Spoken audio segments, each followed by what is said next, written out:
Black magic কিংবা কালো জাদু একটি ভয়ঙ্কর শব্দ, যা ধ্বংস করে দিতে পারে একটি সাজানো সংসার। কিভাবে একজন সুখী মা হঠাৎ হয়ে ওঠেন মানসিক রোগী, একটি সফল ব্যবসায়ী আর্থিক ধ্বংসের দিকে ছুটে যান।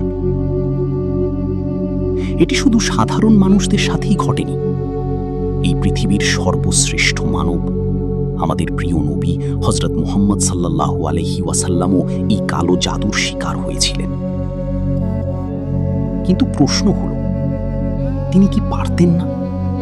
তিনি কি সক্ষম ছিলেন না এই অসহ্য যন্ত্রণা থেকে মুক্তি পেতে? তার আছে অসীম কুদরতি ক্ষমতা, তার আছে আল্লাহর সাহায্য। তবে কেন তিনি এই যন্ত্রণা সহ্য করলেন? কেন করলেন না এর থেকে মুক্তি? আজ আমরা জানব সেই কালো জাদুর পুরো ইতিহাস, এবং সবচেয়ে গুরুত্বপূর্ণ, আমরা জানব আসল কারণ, কেন আমাদের প্রিয় নবী এই পীড়া সহ্য করেছিলেন।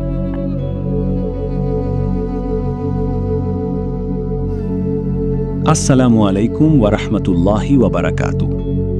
আপনাদের স্বাগতম ইকরা নূর চ্যানেলে। আমরা নিয়ে আসি ইসলামী জ্ঞান, ইতিহাস এবং অনুপ্রেরণামূলক গল্প।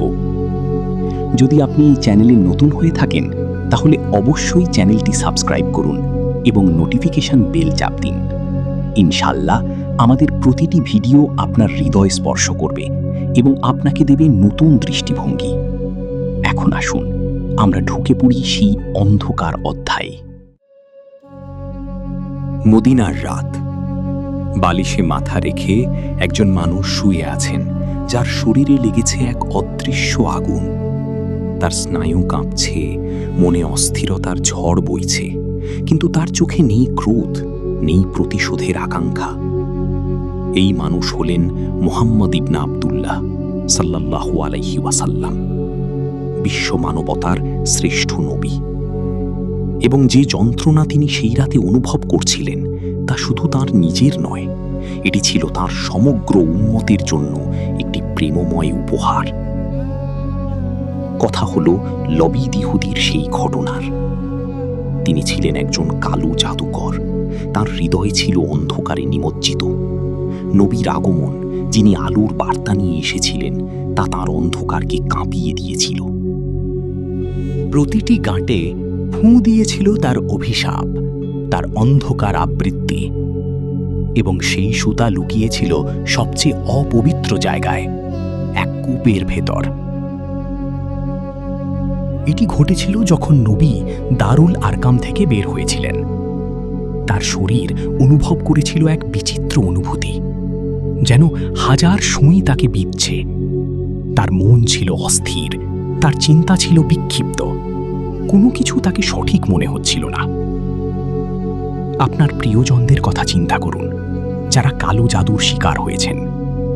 সেই অস্থিরতা, সেই অবিরাম যন্ত্রণা, সেই মানসিক বিপর্যয় শুধু একটি শব্দ নয়, এটি একটি পূর্ণ অভিজ্ঞতা।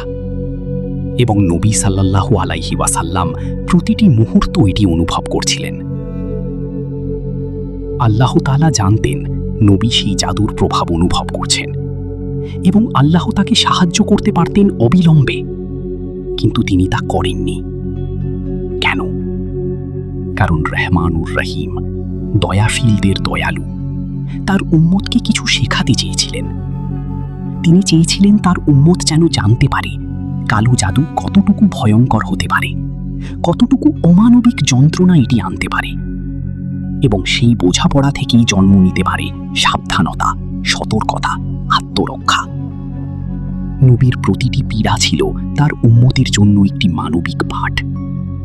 এবং তখনই আল্লাহ তাআলা ওহী করেছিলেন সূরা আল ফালাক এবং সূরা আন নাস। এই দুটি সূরা অবতীর্ণ হয়েছিল সেই সময়ে। বলুন, আমি আশ্রয় চাই ভোরের রবের কাছে, প্রতিটি সৃষ্টির ক্ষতি থেকে, অন্ধকার রাতের ক্ষতি থেকে যখন তা নেমে আসে, এবং যারা গিরায় ফুঁ দেয় তাদের ক্ষতি থেকে। সূরা আল ফালাক ১:৪। এই আয়াতগুলো শুধু শব্দ নয়, এগুলো হলো সুরক্ষার প্রকৃত উপায়। এবং নবী এগুলো তার উম্মতকে দিয়ে গেছেন, কারণ তিনি জানতেন, তিনি অনুভব করেছিলেন কালো জাদুর কি ভয়াবহতা থাকতে পারে। এবং এখানেই আছে আমাদের জীবনের শিক্ষা।